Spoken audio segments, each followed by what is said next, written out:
Salam sejahtera warga kerajaan. Kembali lagi berjumpa dengan saya, di mana izinkan saya untuk share kebenaran firman Tuhan, di mana kita tahu sama-sama akhir-akhir ini kita semua sedang mengalami masa yang cukup memprihatinkan, ya, di mana virus COVID ini begitu cepat menyebar ke seluruh dunia sampai kepada tanah air ini. Dan hari-hari ini semua orang sedang mengalami namanya rasa khawatir. Saya bilang rasa khawatir itu sangat wajar. Tetapi kalau kekhawatiran itu membuat kita mencekam kita, kalau kekhawatiran itu membuat kita tersiksa, hati-hati. Mungkin kekhawatiran itu sedang mendominasi kehidupan saudara.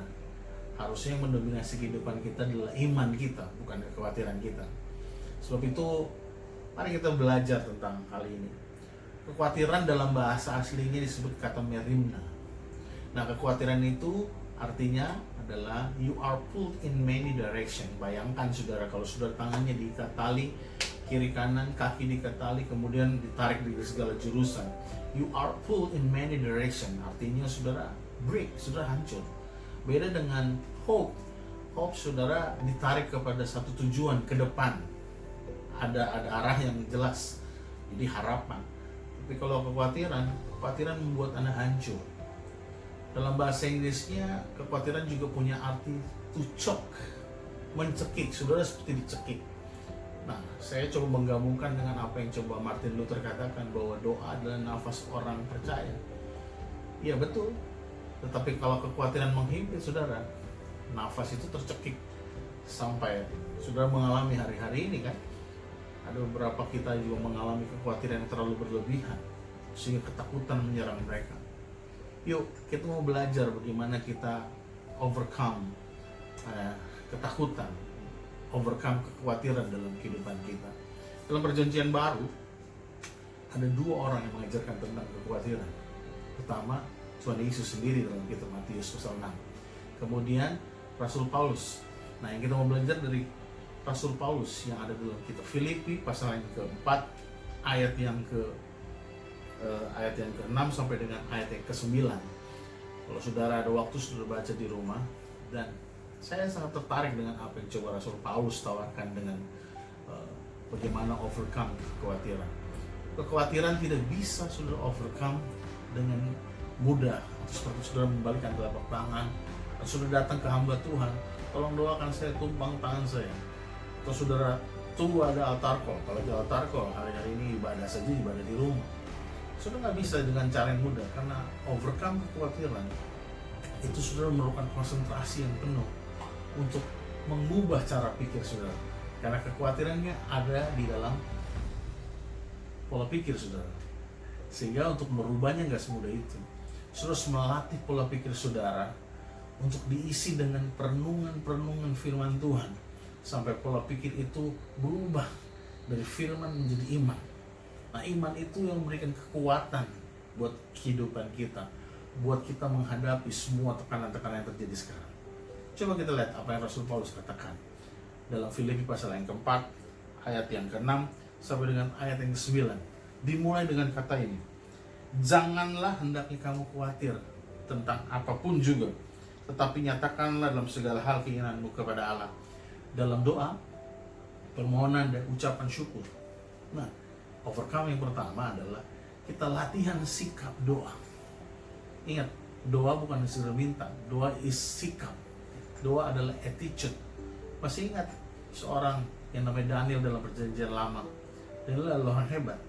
Ketika dia menghadapi tekanan, himpitan dalam kehidupan dia, waktu dia mulai mendengar bahwa dia sedang ditimpa masalah, dia harus dihukum karena didapati dia tidak menyembah kepada raja tapi kepada Tuhan. Waktu dia mau ditangkap, apa yang dia lakukan? Dia ke rumahnya, dia naik ke atas loteng dan dia berdoa 3 kali sehari. Tapi ada kata ini, seperti yang biasa dia lakukan.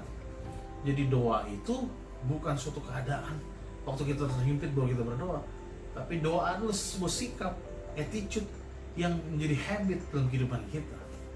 Daniel Doanya adalah doa habit, bukan doa yang waktu terhimpit baru dia berdoa.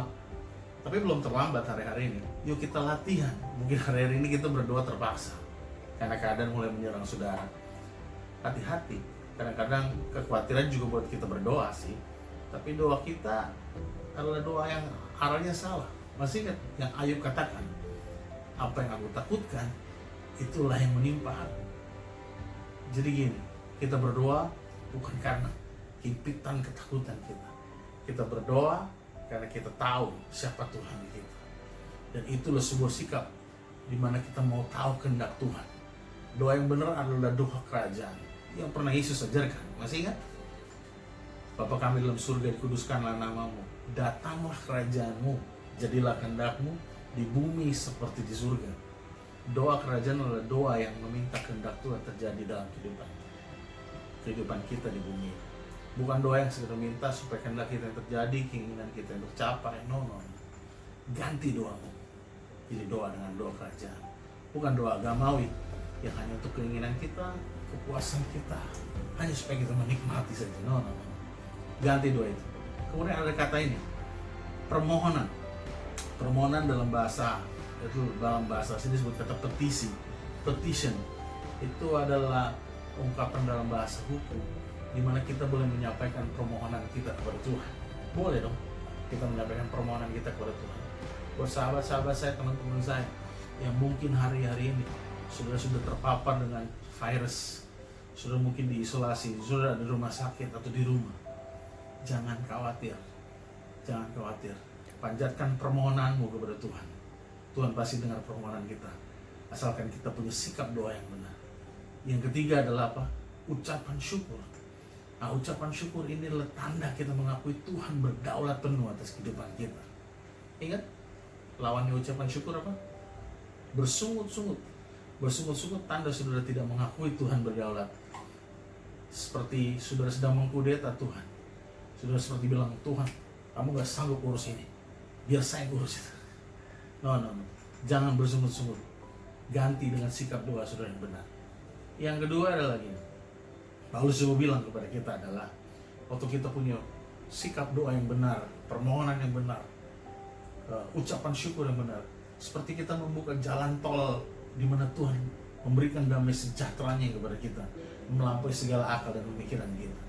Sehingga yang ketiga ini adalah begini, dibilang, jadi akhirnya saudara-saudara, semua yang benar, semua yang mulia, semua yang adil, semua yang suci, semua yang manis, semua yang sedap didengar, semua yang disebut kebajikan dan patut dipuji, pikirkanlah semuanya itu. Pikirkanlah semuanya itu. Ingat, saya bilang kekhawatiran terjadi di mana? Di pola pikir.